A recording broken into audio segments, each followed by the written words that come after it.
Hello YouTube, this is Roxy, Firewife Lawyer Mom, and today we're gonna have a little chat. Are you somebody who's thinking about homeschooling? Should I homeschool? Should I not homeschool? What should I do? Is this decision nudging at you? Are you thinking about it or want to find a way to take control of their education? Well, today I'm going to share with you in this video my homeschooling journey, but also weave in some advice to that parent out there who's thinking about homeschooling. So stay tuned. The sun, we don't care about the others. You set my world on fire.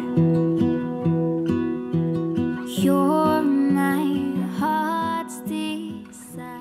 Thank you so much for clicking on this video, everybody. If you love my videos, if they bless you, please make sure to hit the subscribe button. I would love to share with all of you my homeschool journey, and just subscribing helps that you know when there's a new video coming. But I began my journey homeschooling 2 years ago, and I wanted to document or find a way to document my homeschooling adventure. And so I started this YouTube channel to offer all of you my organizational tips and tricks, my productivity hacks, all kinds of things, either homeschooling or working moms. So for those of you who don't know me, or this is the first time you see one of my videos, I am the Firewife Lawyer Mom. What does that mean? Well, my husband is a firefighter, so I'm the wife of a firefighter. I'm also an attorney. I have a practice. I have a practice, my own law firm, and I decided 2 years ago to kind of up the level of difficulty in my life, and decided to jump on this amazing adventure we call homeschooling. And so I'm a very busy lady. I wear many hats. However, I cannot be more happy with the decision that I have made to homeschool. And if you are somebody who's out there and you're thinking about whether or not to homeschool your children or your child, stay tuned to this video, because I'm going to be sharing with you my heart about what I feel about homeschooling, how homeschooling has changed our family and our life. So even if you already are homeschooling and you want to get to know me more and know why it is that I turned from an attorney practicing full-time, dropping my kids off at school every day, to a homeschooling parent, stay tuned to this video, because I'm sure that it's going to be awesome. Also, if you are a homeschooling mom or a homeschooling dad, and you have some advice that you want to give to that parent that's considering homeschooling, please make sure to flood the comments of this video, because I'm sure that that parent really needs our support and our help. And so I really love this homeschool community, because it really was the catalyst that helped me to take that plunge into homeschooling. It really isn't an easy decision. And so with this support system and this homeschool community on YouTube, I was able to get my feet off the ground with homeschooling and start doing what now is, to me, the greatest joy of my life. And so I'm going to share with all of you today why I began homeschooling, and I'm going to share with that parent what are the things that you need to think about when you are looking at homeschooling as an option for your child.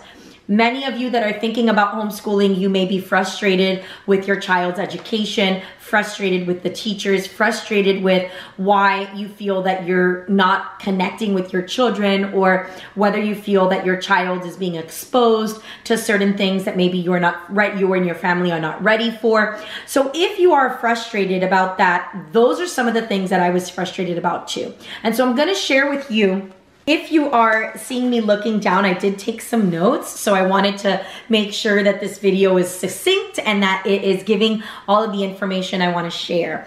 Now, today we're going to have a chat, and these chats I'm hoping to do once a week, where we kind of pick a homeschool topic that we want to talk about, and we just talk about it, and I share with you my feelings on that topic. So I figured that the best way to start this series is to start with, should I homeschool or not? Let's start right at the beginning and back to the basics. So I'm going to share with you in hopes that if you are a parent that's on the fence about homeschooling, that this will help you not so much make your decision, because of course I can't make that decision for you. You have to be the one to make that decision. But I know that when I was deciding whether or not to be a homeschooling mom, I was always wanting to hear what other parents have to say about how they got into homeschooling.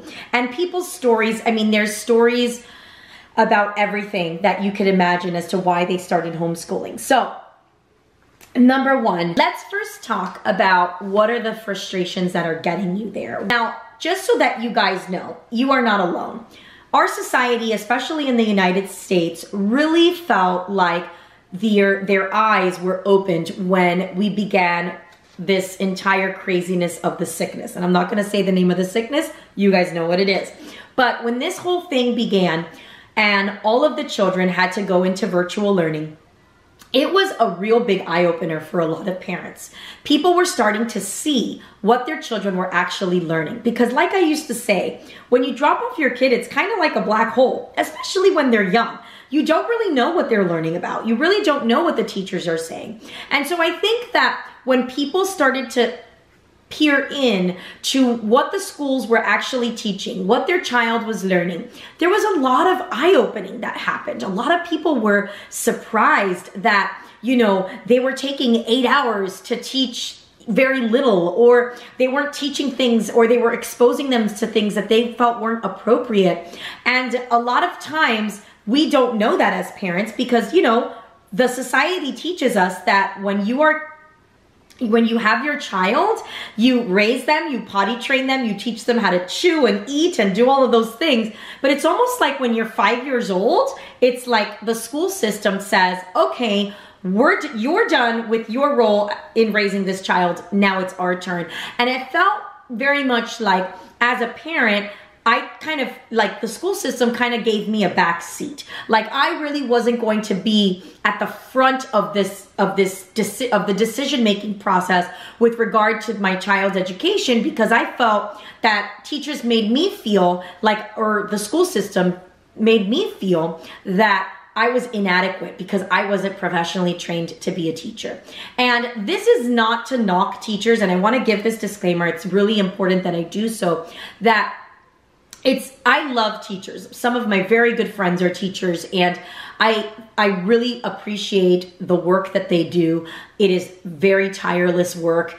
They don't get paid enough. It is not an easy job to be a teacher now in 2022, and it really hasn't been for a long time. And so I definitely respect the teaching profession, and I want teachers to know that. This isn't about that. It's about the system that teachers are now working in. And I think that system, from the moment they enter college and, you know, go into teaching, you know, to learn how to be a teacher and get their certificates and all of that stuff, they're trained in a way that makes them feel that they have to kind of promote this certain way of thinking, this way of like, we are the professionals, we know what we're doing, and you're in the back end. And so I want to give that disclaimer. Now, some of the frustrations that I had were that, number one, I felt that the teachers and administrators were not meeting my child's needs. So they are very overwhelmed with class size. Class size is something that has, I mean, if you think about the early, you know, 1800s, early 1900s, classrooms were very, very small. And most kids at that time were homeschooled. They were taught one-on-one. They learned from their parents. We are the primary educators of our kids. And so it's important that we know that that is our role. We allow the school system to teach our children, but we are just kind of we're not abdicating our decision and our authority over our kids. And that's something that I felt that I didn't really understand until I started to homeschool. So I was very frustrated with the administration and the teachers because I felt like they wanted my child to fit some kind of mold, whereby it's like, if they can't write their name by this age, or know their letter sounds by this age, or read by this age, it was like, they're behind, they need services, they need, you know, all these things, they're labeled. And I felt like it really didn't allow for children to develop their skills naturally. And so I constantly was fighting with teachers, and advocating for my child, in that we would go to these parent-teacher conferences, and for example, you know, my child was 3 years old and they were saying she wasn't holding a pencil correctly, she wasn't writing correctly. But then I look at other studies that say kids shouldn't even be holding a pencil until they're 5 years old.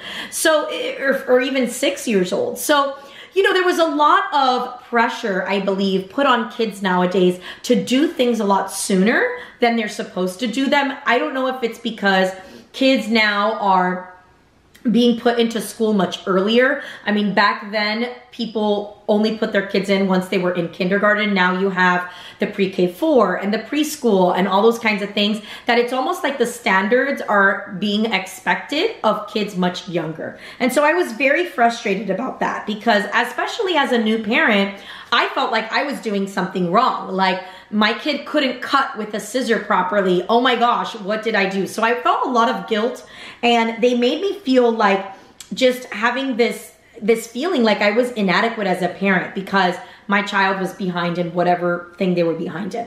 So I was frustrated with that. I felt like my children, when they were in school, they had this attitude. Because the problem is that kids are when they go to school, they're being exposed to different types of kids that may themselves be being exposed to certain things that maybe I'm not ready to expose my kids to. And a lot of times, the kids that we came across sometimes were very jaded. They had a very negative attitude, or a very, just like a jaded attitude. And I felt like my kids were picking up on that. And it's almost like they were in a bad mood, or they were kind of like, you know, oh mom, you know, you don't know what you're talking about. Like I got a lot of attitudes when I would pick them up. And so I was kind of frustrated with that. I felt like I didn't have enough time with my kids. That was another frustration. I felt like I wanted to be more present in pouring into them what I wanted them to learn, the values, the culture that I wanted to build in my family. I felt like when they're gone in school, 8 hours, 7 hours a day, I don't have the time. I only have, you know, from maybe 3 or 4 hours after school, because then, you know, you have to get dinner and bed ready. And then the weekends, like that was all I had to really pour into my kids. And so I felt very much disconnected from that relationship with my kids.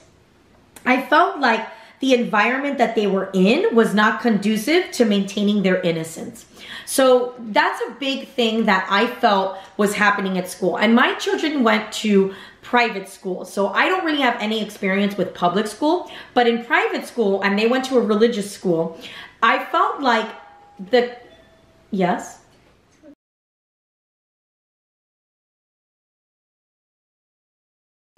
My kids were exhausted.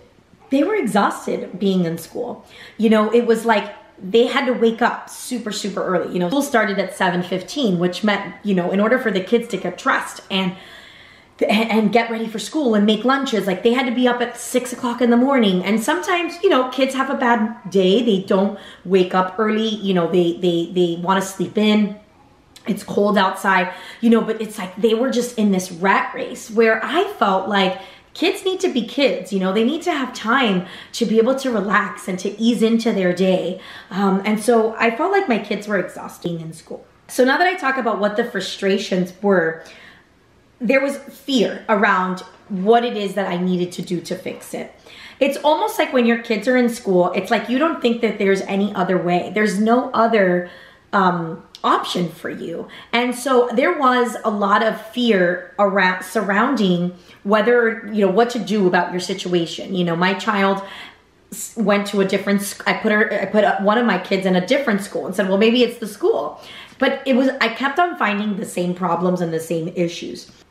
So when the sickness hit and everybody was forced to come home, it was really hard for my kids to sit down and do virtual learning. That was a real big struggle for us, especially for my younger daughter who was just finishing preschool and going into kindergarten the following year. So I found myself just a constant battle with trying to get her to sit down. And so what I started to do was just do stuff with her. I'm an attorney, as you guys know, and our courthouses were all closed. So I really was not working. So I'm like, well, you know what? I'm gonna start to just pull some resources. I'm gonna start to print stuff from the internet. I learned about teachers pay teachers. I learned about all of these things, and I just started to kind of come up with my own little preschool.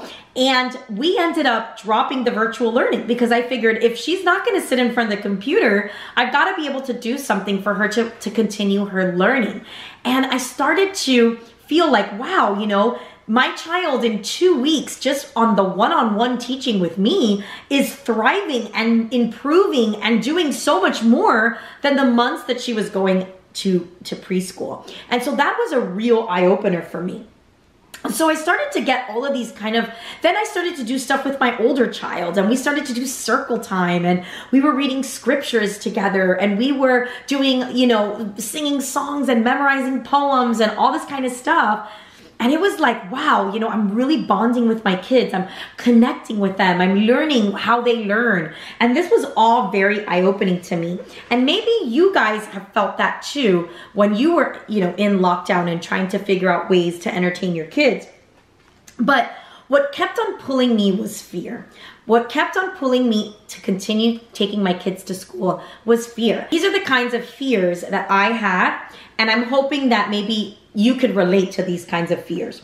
So what kept me from pulling them was, could I really do this? Could I really homeschool? Like, I'm not a teacher. I mean, I don't have a teaching degree, but I gotta tell you, the way you quash this fear is by knowing and trusting that, number one, God is gonna give you the tools. He's not gonna leave you on a ledge without being able to know. He's gonna give you the grace to know how to teach your children.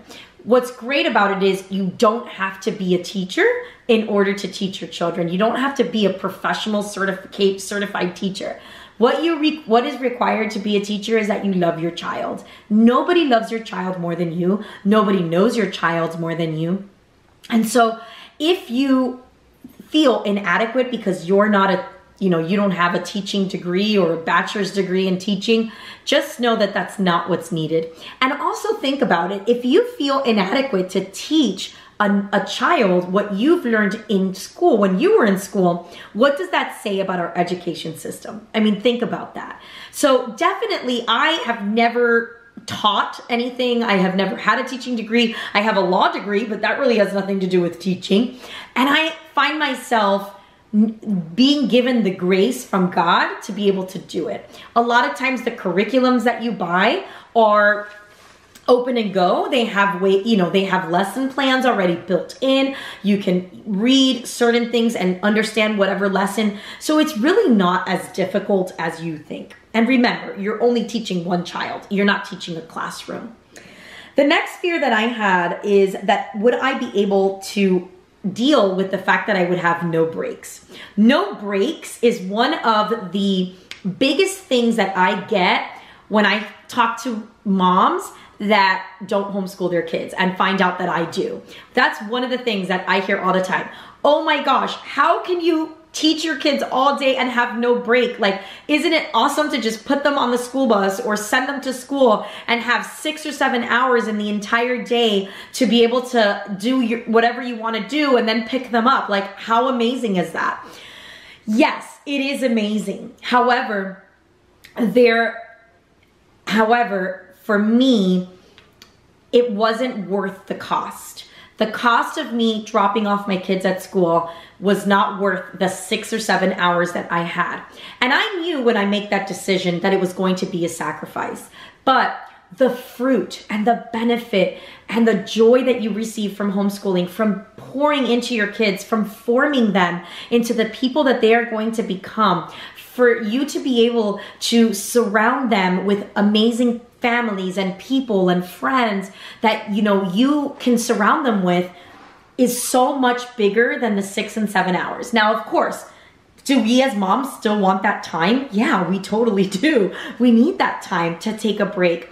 And I have found with my husband and I, we've been able to make that work. My husband knows when I need a break. He knows when I need time to myself, to do a me day, to do a self-care day, to get my nails done. He knows when I need that time off. And so that's all about making a plan with your spouse or with whoever it is that you're working with in order to teach, to get that time off. And so yes, the break is a good thing, but never outweighs the benefits and the things that my kids have learned and the ways that they have just the fact that I get to pour into them every day. I get to teach them what the values that I want them to know. The next thing that was pulling me from homeschooling was it would be a huge sacrifice. I've got to tell you and be honest, this is not an easy road. Homeschooling is not an easy thing to do. There are very hard days. There are days where you want to bang your head against the wall because a child isn't understanding a concept. There are days where you just cannot, it's just so difficult. But what I can tell you is that God is going to be there to pick you up, to give you the strength to keep going, to enlighten you if you need to change a curriculum or if you need to change a teaching style. God is going to be there. And I have seen it in my own life. You know, if he's going to bring you to it, he's going to bring you through it. And that's the philosophy that I take. Yes, it is hard to homeschool, but the fruits that I have seen come out of it far outweighs those bad days. The next worry that I had is I'm going to mess them up. I'm going to mess them up. I'm not going to be able to teach them everything that they need to know. You know, I'm not going to do it correctly. I'm going to not do it right. They're going to be behind, or there's going to be gaps.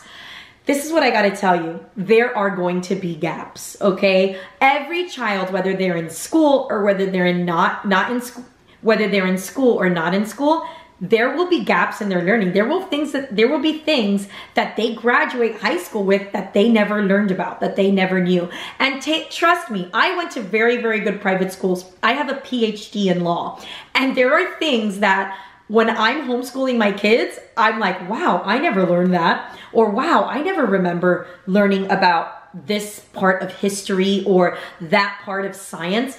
There's definitely gaps for me. And I have probably reached the highest level of education, getting a PhD. And so that's something that you can't fear. What I love about homeschooling is that you can engage in what's called child-led learning. You can ignite that fire for them to just want to explore more, to want to be curious. When you are in a school setting, you have to learn whatever the school is teaching you, whatever the curriculum is teaching you with teaching your child. But when you homeschool, you could feel free to go and explore a certain topic or a certain subject that your child is interested in. So that's another great benefit. So with all of these worries, I knew that the only way to truly know if God was calling me to do this is to have a leap of faith. How to take a leap of faith. This is a decision that you're gonna make, and you're gonna question yourself. You're gonna think after the first year or even after the first month, like, should I have really done this? And I just have to tell you, even though I'm in my second year of homeschooling, I'm still thinking, was this the right decision? Now, obviously, that question is coming up in my mind less and less as I get more confident in what I'm doing, as I see the fruits of the labor. But the way that I like to talk about homeschooling is it's a slow burn.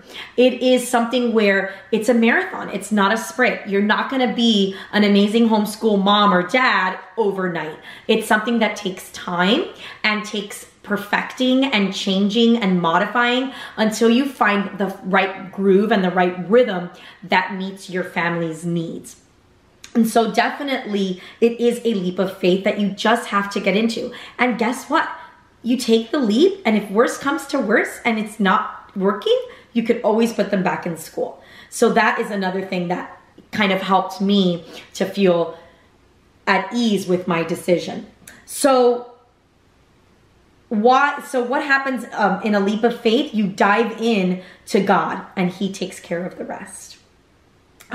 So why has this been the best decision for me? And I'm going to tell you this why, because once you dive in, I want you to have my best reasons. And hopefully one day after you're in your third year or second year of homeschooling, you'll have your reasons. But number one, I get to pour into them.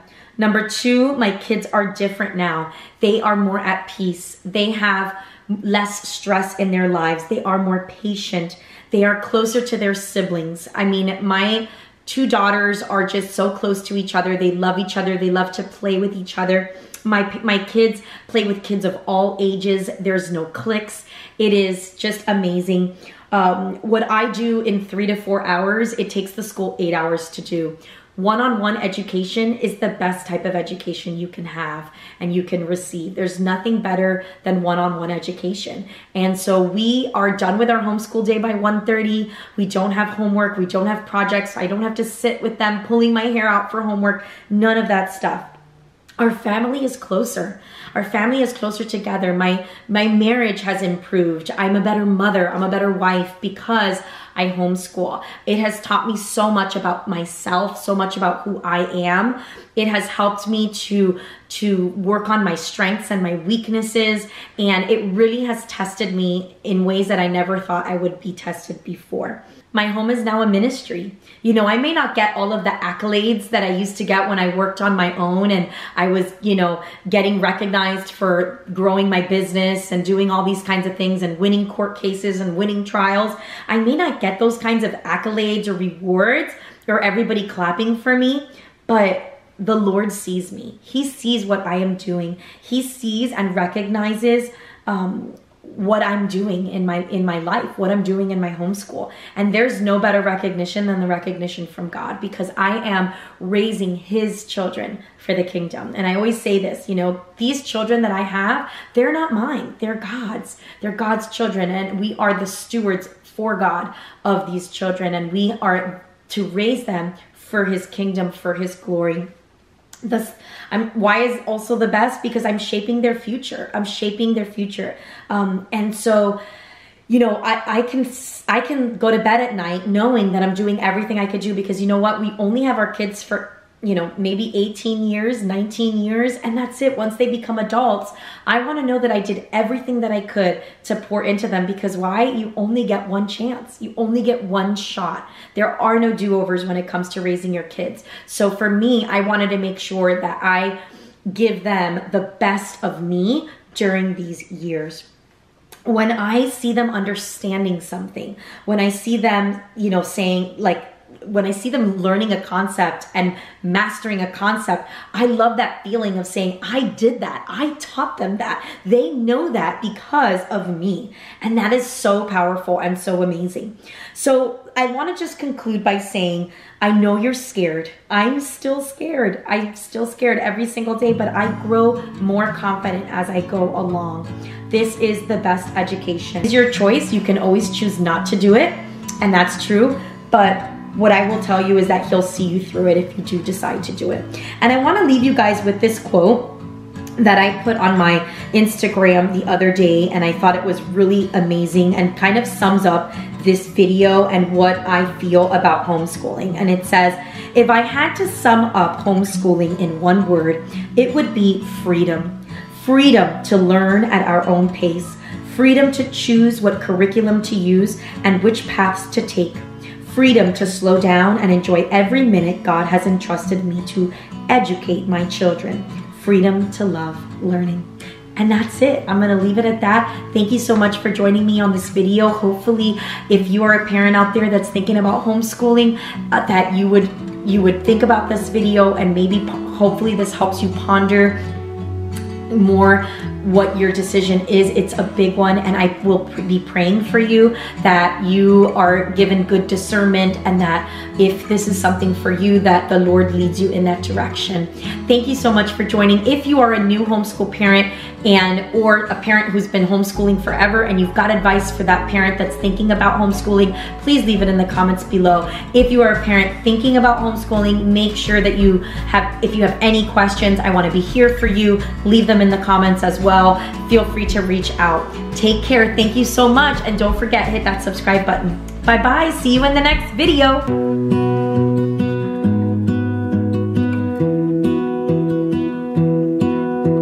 I lose my breath whenever I see you. You stole my heart, what is it that you do?